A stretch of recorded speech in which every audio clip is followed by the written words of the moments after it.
नमस्कार दोस्तों, स्वागत है आपका आज के मुख्य समाचार में, जिसमें सबसे पहली और बड़ी खबर में आपको बताएंगे कि अपने ही बयान पर घिर गए नीतीश कुमार।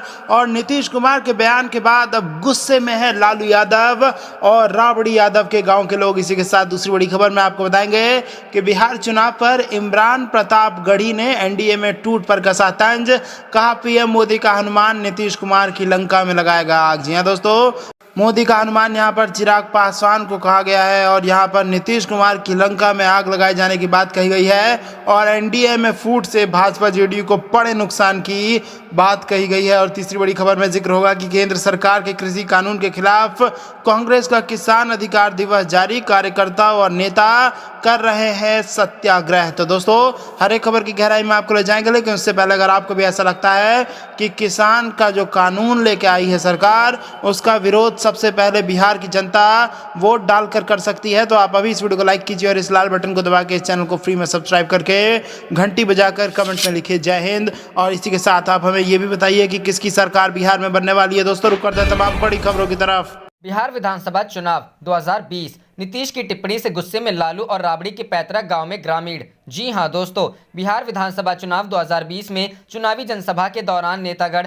अब निजी हमले करने लगे हैं। बीते चुनावी सभा में मुख्यमंत्री नीतीश कुमार के लालू परिवार पर दिए बयान पर विवाद खड़ा हो गया है। दरअसल नीतीश ने एक चुनावी जनसभा में कहा था कि एक बेटे के लिए 8-9 बच्चे पैदा करने वाले लोगों से क्या विकास की उम्मीद की जा सकती है। नीतीश के इस बात पर पूर्व मुख्यमंत्री राबड़ी देवी के पैतृक सैलार कला गांव की महिलाएं नाराज हैं। गांव की एक बुजुर्ग महिला राम प्यारी देवी ने कहा कि नीतीश कुमार ने अपनी शालीनता खो दी है। वह शिक्षित होने का दावा करते हैं। उनके जैसे व्यक्ति को सार्वजनिक मंच पर इस बारे में कि किसके पास कितने बच्चे हैं, उन्हें बेहतर चीजों के बारे में बात करनी चाहिए। वहीं चंद्रकला देवी ने कहा कि पुराने समय में बड़े परिवारों का होना एक परंपरा थी। यहां तक कि नीतीश कुमार के भी भाई बहन हैं। 3-4 दशक पहले जो हुआ उसके बारे में किसी को बात नहीं करनी चाहिए। कहा कि अतीत में रहना किसी को आगे नहीं ले जा सकता है। उधर राजद सुप्रीमो लालू प्रसाद के पैतृक निवास फुलवरिया गांव में भी ऐसी ही भावना व्यक्त की गई। स्थानीय वासी पुरुषोत्तम चौधरी ने कहा कि ऐसा लगता है कि नीतीश अपनी कुर्सी खोने के डर के कारण मूल शालीनता को भूल गए हैं। उन्हें महिलाओं की प्रतिष्ठा के साथ खेलने का अधिकार किसने दे दिया है।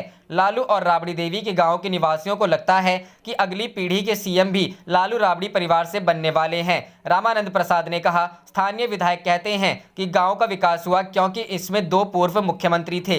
अब यह तीसरे के लिए समय है। लोग इस समय बदलाव के लिए मतदान कर रहे हैं। फुलवरिया गांव में एक रेलवे स्टेशन, हेलीपैड, भूमि रजिस्ट्री कार्यालय, डाकघर, बैंक, सरकारी स्कूल और रेफरल अस्पताल है। लोगों का कहना है कि ये सभी राजद के शासनकाल में बनाया गया था। एक युवा राकेश कुमार ने कहा कि इस गांव को ब्लॉक का दर्जा मिला है, लेकिन नीतीश ने इस क्षेत्र की उपेक्षा की। अब तेजस्वी ने रोजगार देने का वादा किया है, यह इस चुनाव में प्रेरक है। वहीं नीतीश कुमार का बचाव करते हुए जेडीयू प्रवक्ता राजीव रंजन ने कहा कि मुख्यमंत्री ने ऐसा कुछ भी नहीं कहा जिससे उपद्रव किया जाए। उन्होंने हमेशा लड़कियों की शिक्षा पर जोर दिया है और महिला सशक्तिकरण के मुखर रहे हैं।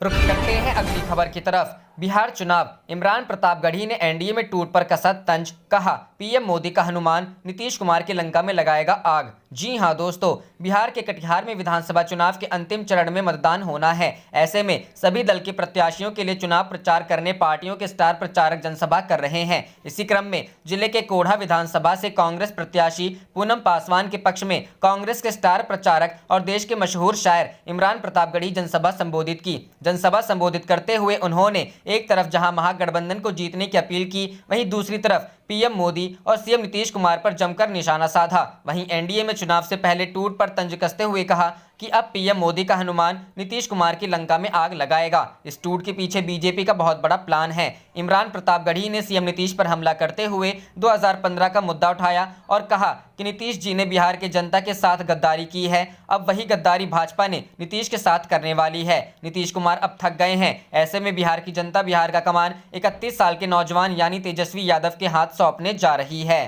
रुक करते हैं अगली खबर की तरफ। केंद्र सरकार के कृषि कानून के खिलाफ कांग्रेस का किसान अधिकार दिवस जारी, कार्यकर्ता और नेता कर रहे सत्याग्रह। जी हां दोस्तों, केंद्र सरकार के 3 कृषि बिलों के खिलाफ आज कांग्रेस का किसान अधिकार दिवस मनाने का फैसला किया है। आज 31 अक्टूबर को सरदार वल्लभ भाई पटेल की 145वीं जयंती और इंदिरा गांधी की 36वीं पुण्यतिथि पर कांग्रेस देश भर में किसान अधिकार दिवस मना रहे हैं, जिसमें कांग्रेस कार्यालयों के बाहर कांग्रेस के कार्यकर्ता और नेता सत्याग्रह करेंगे। मोदी सरकार इस काले कानून का लगातार कांग्रेस विरोध कर रही है।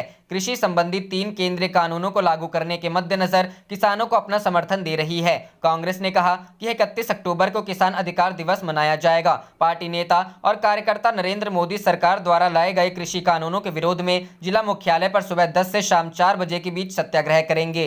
रुक करते हैं अगली खबर की तरफ। समाजवादी पार्टी के अध्यक्ष अखिलेश यादव बोले, हम बीजेपी बीएसपी का सच सामने लाने में सफल। जी हां दोस्तों, समाजवादी पार्टी के अध्यक्ष अखिलेश यादव ने शनिवार को उत्तर प्रदेश की सत्ता पर काबिज भारतीय जनता पार्टी के साथ बहुजन समाज पार्टी पर भी हमला बोला है। लखनऊ में शनिवार को आचार्य नरेंद्र देव की पुण्यतिथि पर उनको नमन करने के बाद सपा मुखिया ने भाजपा व बसपा पर तंज कसा है। राज्यसभा चुनाव में निर्दलीय प्रत्याशी प्रकाश बजाज को समर्थन देने के मामले में अखिलेश यादव ने कहा कि हमने निर्दलीय को समर्थन देकर बड़ा मामला जनता के सामने खोल दिया। उन्होंने कहा कि हम जनता के सामने भाजपा तथा बसपा का सच उजागर करने में सफल रहे हैं। अब तो साबित हो गया है कि बसपा ही भाजपा की बी टीम है। सपा प्रमुख अखिलेश यादव ने कहा कि जो लोग भाजपा के साथ अंदर से चुपचाप मिले हैं उनका पर्दाफाश होना जरूरी था, इसीलिए समाजवादी पार्टी ने निर्दलीय प्रत्याशी का समर्थन किया। हमारा मकसद था कि वोट पड़े और जनता जाने की कौन किससे मिला है। अखिलेश यादव ने बहुजन समाज पार्टी की मुखिया पर भी पलटवार किया है। उन्होंने कहा कि कुछ लोग भाजपा के साथ मिल गए हैं। हमने इसी का पर्दाफाश करने के लिए राज्यसभा चुनाव में निर्दलीय को समर्थन किया था, जिससे बड़ा सच जनता के सामने आ गया है। उन्होंने भाजपा पर भी हमला बोला। उन्होंने कहा कि भाजपा सिर्फ सत्ता में बने रहने के लिए कहीं पर भी किसी के गठबंधन कर सकती है। हमने तो यहां निर्दलीय प्रत्याशी का समर्थन किया, लेकिन बाद में उसका पर्चा ही खारिज हो गया है। समाजवादी पार्टी के अध्यक्ष अखिलेश यादव ने शनिवार को आचार्य नरेंद्र देव की जयंती के अवसर पर श्रद्धा सुमन अर्पित किया। अखिलेश ने कहा कि आज के दिन हम सरदार पटेल जी को, आचार्य नरेंद्र देव जी और वाल्मीकि जी को याद कर रहे हैं। लोगों का रोजगार छिन गया है, नौकरी चली गई है और किसान एमएसपी के लिए परेशान हैं। हम संकल्प ले रहे हैं कि देश का जो डेवलपमेंट छूटा है उसका विकास करेंगे। रुक करते हैं अगली खबर की तरफ। नल जल योजना घोटाले पर ईडी की नजर, जल्द होगी बड़ी कार्रवाई। जी हां दोस्तों, केंद्रीय जांच एजेंसी प्रवर्तन निदेशालय यानी ईडी जल्द ही बिहार में नल जल योजना से संबंधित हुए घोटाला सहित कई बड़े सरकारी प्रोजेक्ट में हुए घोटाला मामले में इनकम टैक्स की तफ्तीश रिपोर्ट को आधार बनाते हुए मनी लॉन्ड्रिंग एक्ट के तहत मामला दर्ज कर सकती है। ईडी के सूत्रों का कहना है कि जब तक इनकम टैक्स की पूरी रिपोर्ट हमें नहीं मिल जाएगी तब तक इस बारे में कुछ भी नहीं कहा जा सकता है। दरअसल गुरुवार को ही इनकम टैक्स की छापेमारी के दौरान कई ऐसी महत्वपूर्ण जानकारी और दस्तावेज इनकम टैक्स के तफ्तीश करने वाली टीम के हाथ लगे हैं। इससे ये प्रतीत होता है ये एक बहुत बड़ा घोटाला है और इस साजिश के तहत कई बड़े ठेकेदारों और सरकारी अधिकारियों के आपसी मिलीभगत से अंजाम दिया गया है। इसके साथ ही शुरुआती दौर की तफ्तीश में ये भी जानकारी इनकम टैक्स की टीम को प्राप्त हुई है कि करोड़ों रुपए के घोटाले का पैसा कई बड़े राजनीतिक हस्तियों के पास कमीशन के तौर पर गया था। कमीशन के इसी लाखों करोड़ों रुपए का इस्तेमाल चुनावी कार्यों में किया गया है। हालांकि ये अब तफ्तीश का मसला है, लेकिन शुरुआती इनपुट्स को देखकर ऐसा लगता है कि इस मामले में बिहार के कई नेताओं के साथ साथ कई भ्रष्ट सरकारी अधिकारियों पर जांच एजेंसी अपना शिकंजा कस सकती है। इनकम टैक्स के अधिकारी के मुताबिक ईडी के अधिकारी इस मामले पर नजर बनाए हुए हैं और कुछ अधिकारी हमारे संपर्क में भी हैं। लिहाजा जल्द ही इस मामले को ईडी भी जल्द ही दर्ज कर सकती है। ईडी की टीम जल्द ही इस मामले में जुड़े तमाम इनपुट से जुड़े दस्तावेज और छापेमारी के दौरान प्राप्त सबूतों के बारे में इनकम टैक्स विभाग को औपचारिक तौर पर खत लिखकर उसकी रिपोर्ट सहित अन्य दस्तावेज मांगेगी। उसके बाद ही ईडी मामले का अध्ययन करने के बाद इस मामला दर्ज कर सकती है। इनकम टैक्स की टीम गुरुवार को भागलपुर, हिलसा, कटिहार, पटना, गया में स्थित कई चर्चित ठेकेदारों के यहां और उससे संबंधित अन्य लोकेशन पर सर्च ऑपरेशन के मामले को अंजाम दिया था। इनकम टैक्स के सूत्रों के मुताबिक 4 कॉन्ट्रैक्टर ग्रुप के दफ्तर सहित उसके मालिकों और अन्य लोकेशन पर छापेमारी की गई थी। रुख करते हैं अगली खबर की तरफ। विधानसभा चुनाव में कांग्रेस का वादा, सरकार बनी तो बिहार में ओपन रिक्रूटमेंट सिस्टम, डिग्री दिखाओ नौकरी पाओ। जी हां दोस्तों, बिहार विधानसभा चुनाव को लेकर कांग्रेस ने वादा किया है कि महागठबंधन की सरकार बनने पर बिहार में स्वास्थ्य सुविधाओं की बेहतरी के लिए ओपन रिक्रूटमेंट सिस्टम और राइट टू हेल्थ लाया जाएगा। उन्होंने कहा कि इसके तहत लोक सेवा आयोग की बजाय डिजी हेल्थ सर्विसेज अभ्यर्थियों के सर्टिफिकेट, डिग्री की वैधता की जाँच कर इंटरव्यू के आधार पर उनको तुरंत नियुक्ति पत्र देंगे। उन्होंने कहा कि कांग्रेस पूर्व में हरियाणा में यह सिस्टम ला चुकी है। एक पत्रकार वार्ता में कांग्रेस नेता रणदीप सिंह सुरजेवाला ने कहा बिहार में स्वास्थ्य सुविधाओं का बुरा हाल है। इसमें सुधार तब तक नहीं होगा जब तक डॉक्टरों, लैब टेक्नीशियनों, रेडियोलॉजिस्ट, नर्सों, गायनोकोलॉजिस्ट, स्पेशलिस्ट और रेगुलर डॉक्टरों की कमी रहेगी। उन्होंने कहा कि यह राजनीति का विषय नहीं है। उन्होंने कहा कि महागठबंधन सरकार बनने पर MBBS, gynaecologist, dentist, heart specialist सहित विभिन्न स्वास्थ्य सुविधाओं के लिए डिग्री दिखाओ, इंटरव्यू दो और नौकरी पाओ सिस्टम लागू किया जाएगा। नर्सेस की कार्य क्षमता की विशेष ढंग से जांच कर उनकी नियुक्ति की जाएगी। दूसरे चरण में 24 सीटों पर लड़ रही कांग्रेस, दूसरे चरण में जिन 94 सीटों पर चुनाव होना है उनमें कांग्रेस के खाते में 24 सीटें गई हैं। इनमें पिछले चुनाव में इसकी जीती हुई सीटों की संख्या 7 है। खास बात यह है कि इस चरण की जो सीटें कांग्रेस को मिली हैं उनमें मात्र 8 पर ही गत चुनाव में वह लड़ी थी। शेष सीटें पार्टी के लिए नहीं है। इन सीटों पर भी जीत दर्ज करना चुनौती है। रुख करते हैं अगली खबर की तरफ। पीएम का पुराना वीडियो शेयर कर बोले तेजस्वी यादव, 5 साल पहले प्रधानमंत्री गिना रहे थे नीतीश सरकार के घोटाले। जी हां दोस्तों, बिहार चुनाव में प्रचार के लिए प्रधानमंत्री नरेंद्र मोदी रविवार को 4 जनसभाओं को संबोधित करेंगे, लेकिन विपक्ष के नेता तेजस्वी यादव उनके पुराने मतलब पिछले चुनाव के दौरान वर्तमान मुख्यमंत्री नीतीश कुमार पर लगाए गए आरोपों के वीडियो जारी कर रहे हैं। कुछ देर पहले भी आरजेडी नेता तेजस्वी ने पीएम मोदी के भाषण का एक वीडियो जारी किया है। तेजस्वी यादव ने वीडियो ट्वीट कर पूछा, आदरणीय नीतीश जी के शासनकाल में अब तक 30,000 करोड़ के 60 बड़े घोटाले हुए हैं। इनमें से 33 तो माननीय प्रधानमंत्री जी आज से 5 वर्ष पूर्व स्वयं गिना रहे थे। खुद सुनिए। उसके बाद सृजन घोटाला, धान घोटाला, शौचालय घोटाला, छात्रवृत्ति घोटाला सहित हजारों करोड़ों के अन्य घोटाले हुए हैं। तेजस्वी यादव का कहना है कि उनके इस भाषण के बाद भी कई घोटाले सामने आए, जैसे सृजन घोटाला और धान घोटाला। इस बीच शुक्रवार को पटना में आयकर विभाग की छापेमारी में कई ऐसे व्यापारियों के यहाँ नकदी और अहम कागजात मिले हैं जो सरकारी जल नल योजना में काम करते हैं। इससे विपक्ष को बैठे बिठाए मुद्दा मिल गया है। लोक जनशक्ति पार्टी के अध्यक्ष चिराग पासवान ने कहा कि उन्होंने पहले से ही इस योजना में घोटाले और सरकार बनने के बाद जांच का वादा किया है। बता दें कि बिहार में पहले चरण का मतदान हो चुका है। अब दूसरे चरण की वोटिंग 3 नवंबर और अंतिम चरण की वोटिंग 7 नवंबर को होगी। 10 नवंबर को नतीजे घोषित होंगे। नीतीश कुमार एनडीए की ओर से सीएम कैंडिडेट हैं, तो वहीं महागठबंधन की ओर से तेजस्वी यादव मुख्यमंत्री पद के उम्मीदवार हैं। रुख करते हैं अगली खबर की तरफ। बिहार विधानसभा चुनाव, राजधानी पटना के इस क्षेत्र में वोट बहिष्कार का ऐलान, गलियों में टांगा बैनर। जी हां दोस्तों, मतदाता अपने क्षेत्र में बुनियादी सुविधाएं नहीं पहुंचने के खिलाफ सड़क पर उतरकर वोट बहिष्कार का ऐलान कर रहे हैं। रामकृष्ण नगर के सोरंगपुर इलाके में 30 सालों से सड़क नहीं बनने, अनीसाबाद के अलकापुरी में सड़क बंद करने और कंकड़बाग के रेंटल फ्लैट की स्थायी बंदोबस्ती व जल जमाव के खिलाफ लोगों ने वोट बहिष्कार का ऐलान किया है। कंकड़बाग के रेंटल फ्लैट में वोट बहिष्कार का बैनर लगा दिया गया है। कई गलियों में वोट बहिष्कार का बैनर टांग दिया गया है। रास्ता बंद होने पर अलकापुरी निवासियों ने प्रदर्शन किया। गर्दनी बाग थाने के न्यू अलकापुरी कॉलोनी में जाने का मुख्य मार्ग पिछले 4 दिनों से बंद है। लोगों का घर से निकलना मुश्किल हो गया है। चौथे दिन निवासियों का गुस्सा फूट पड़ा। महिलाएं, बच्चे और बुजुर्ग सहित सभी ने मिलकर बाईपास जाम कर सड़क नहीं तो वोट नहीं का नारा लगाया। स्थानीय संगीता सिंह बताती हैं कि न्यू अलकापुरी कॉलोनी की सड़क और नली बनाने का फंड साल 2018 में ही पास हो गया था।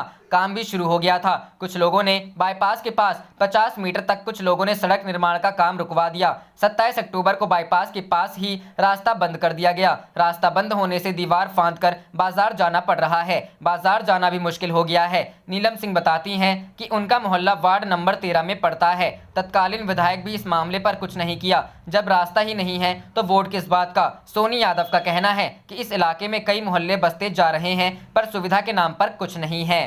करते हैं अगली खबर की तरफ। सुरजेवाला के नेतृत्व में राज्यपाल से मिला कांग्रेस का प्रतिनिधिमंडल, नीतीश सुशील को हटाने की मांग रखी। जी हां दोस्तों, मुंगेर की घटना को लेकर जारी सियासत कम होने का नाम नहीं ले रही है। बिहार में चल रहे विधानसभा चुनावों में कांग्रेस इस मुद्दे को भुनाने के प्रयास में जुटी दिखाई दे रही है। इस मामले को लेकर शुक्रवार को कांग्रेस महासचिव रणदीप सिंह सुरजेवाला के नेतृत्व में बिहार कांग्रेस के प्रदेश अध्यक्ष डॉक्टर संजय जायसवाल और पार्टी नेता पवन खेड़ा का प्रतिनिधिमंडल ने बिहार के राज्यपाल से मुलाकात की। जानकारी है कि राज्यपाल से कांग्रेस प्रतिनिधिमंडल ने मुंगेर के पूरे मामले की न्यायिक जांच कराए जाने की मांग की। मुंगेर मामले को लेकर राज्यपाल आवास के बाहर मीडिया कर्मियों से बातचीत करते वक्त कांग्रेस महासचिव रणदीप सिंह सुरजेवाला ने बिहार सरकार को जमकर कोसा। रणदीप सिंह सुरजेवाला ने बताया कि शुक्रवार को कांग्रेस के एक प्रतिनिधिमंडल ने बिहार के राज्यपाल से मुलाकात की। उन्होंने बताया कि इस दौरान कांग्रेस के प्रतिनिधिमंडल ने मुंगेर में हुई घटना पर व्यापक चर्चा की। रणदीप सिंह सुरजेवाला ने बताया कि हमने मांग रखी कि नीतीश कुमार कुमार व सुशील कुमार मोदी को सीएम और डिप्टी सीएम के पद से हटाया जाए। सुरजेवाला ने बताया कि कांग्रेस प्रतिनिधिमंडल ने राज्यपाल से मिलकर मृतक अनुराग कुमार के परिवार को 50 लाख का मुआवजा दिए जाने की मांग उठाई है।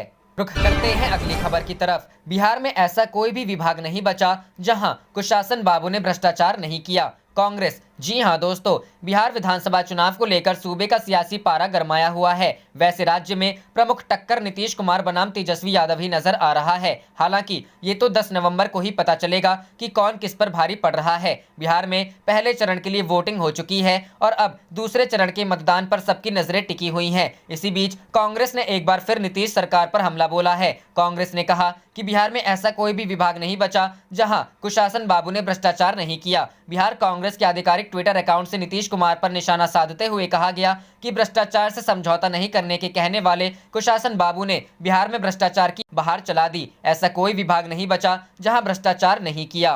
रुख करते हैं अगली खबर की तरफ। बिहार विधानसभा चुनाव 2020। चिराग पासवान ने कहा, अंग्रेजों की तरह बांटो और राज करो की नीति पर चलते हैं नीतीश। जी हां दोस्तों, प्रधानमंत्री नरेंद्र मोदी को दिल में रखने का दावा करने वाले चिराग पासवान ने शुक्रवार को भागलपुर की चुनावी सभा में मुख्यमंत्री नीतीश कुमार को निशाने पर रखा। उन्होंने सभा में मौजूद जनता से पूछा, बोलिए सीएम को बदलना चाहिए कि नहीं बदलना चाहिए। भागलपुर विधानसभा क्षेत्र से लोजपा प्रत्याशी राजेश वर्मा के समर्थन में सैंडिस मैदान में आयोजित चुनावी सभा में चिराग पासवान करीब 25 मिनट बोले। इसमें से 20 मिनट तक वो मुख्यमंत्री की नीतियों और कामकाज की आलोचना करते रहे। उन्होंने कहा, नीतीश कुमार अगले 10 नवंबर तक के लिए ही सीएम है। मुख्यमंत्री की तुलना अंग्रेजों से करते हुए चिराग ने कहा कि उनकी नीति है बांटो और राज करो। जातियों और उपजातियों में, पिछड़ों व अति पिछड़ों में, दलितों व महादलितों में बांटकर वह लोगों का वोट के रूप में इस्तेमाल करते हैं। बिहार में एक ही जाति है, वह है गरीबों की जाति। जरूरत गरीबों के उत्थान की है। इनको अच्छी शिक्षा और रोजगार देने की जरूरत है। बिहार फर्स्ट और बिहारी फर्स्ट के तहत राज्य का विकास करने के लिए लोजपा को सरकार बनाने का मौका यहाँ के लोग दे। इसके लिए लोजपा प्रत्याशी को वोट करें। लोजपा सुप्रीमो ने कहा कि 7 निश्चय योजना में जमकर भ्रष्टाचार हुआ है। लोजपा की सरकार बनी तो योजनाओं की जांच कराई जाएगी, दोषियों को जेल भेजा जाएगा। चिराग पासवान ने कहा कि बिहार के लोग शिक्षा और रोजगार के लिए पलायन कर रहे हैं। बिहार को उस लायक बनाने की जरूरत है कि दूसरे राज्यों के लोग यहां शिक्षा और रोजगार के लिए आएं। यहां के पर्यटन स्थलों का विकास कर रोजगार को बढ़ावा दिया जा सकता है। कोटा में विद्यार्थी भी बिहारी होते हैं और शिक्षक भी बिहारी, मगर व्यवस्था राजस्थानी है। भागलपुर जैसे शहर को कोटा की तरह बनाया जाना चाहिए। यहीं के शिक्षक यहां के विद्यार्थियों को यहां की व्यवस्था में पढ़ाएंगे। भागलपुर के सिल्क को राष्ट्रीय ही नहीं अंतर्राष्ट्रीय पहचान मिलनी चाहिए। उन्होंने कहा कि मुख्यमंत्री की नीति ही नहीं है कि सिल्क उद्योग को बढ़ावा मिले। आखिर में उन्होंने अपने पिता को याद किया और कहा कि अब वो इस दुनिया में नहीं है, मैं जंगल में अकेला एक शेर की तरह निकला हूं, आपका साथ चाहिए। रुख करते हैं अगली खबर की तरफ। तेज प्रताप ने शंख बजाकर किया तेजस्वी का स्वागत, कहा अर्जुन आया है। जी हां दोस्तों, तेजस्वी यादव बिहार विधानसभा चुनाव में तेजी से रैलियां कर रहे हैं। इस बीच वो अपने बड़े भाई तेज प्रताप यादव के हसनपुर विधानसभा क्षेत्र के बिथान में सभा संबोधित करने पहुंचे। तेज प्रताप की चुनावी रैली में छोटे भाई तेजस्वी उनके लिए वोट मांगने पहुंचे और तेज प्रताप का अंदाज निराला ना हो, ये हो ही नहीं सकता। तेज प्रताप ने शंखनाद से तेजस्वी का स्वागत किया और कहा कि अर्जुन आ गया है। तेज प्रताप यादव ने अपने छोटे भाई तेजस्वी के स्वागत में भाषण से पहले शंखनाद किया। फिर तेज प्रताप ने कहा कि अर्जुन आया है, ये महाभारत का शंखनाद हुआ है, लड़ाई शुरू होगी। अब तेजस्वी का भाषण होगा। फिर तेजस्वी को संबोधन के लिए बुलाया, कहा कि ये मेरा आशीर्वाद है। हुआ यूं कि शंख मंच पर नहीं था, वह तेज प्रताप की गाड़ी में था। गाड़ी से शंख आने में कुछ समय लगा, तब तक तेजस्वी ने अपना भाषण शुरू नहीं किया। तेज प्रताप यादव ने कहा कि अर्जुन आया है। तेजस्वी के बाद हम 1 घंटे तक मंच से भाषण देंगे। समस्तीपुर जिले के हसनपुर विधानसभा क्षेत्र के बिथान में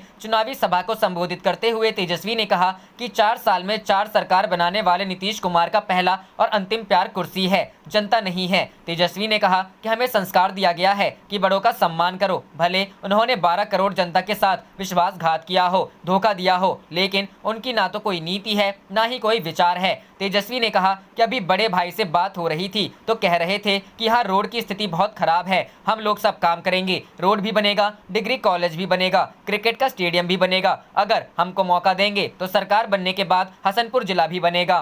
आप देख रहे थे आपका अपना चैनल जय हिंद जय भारत।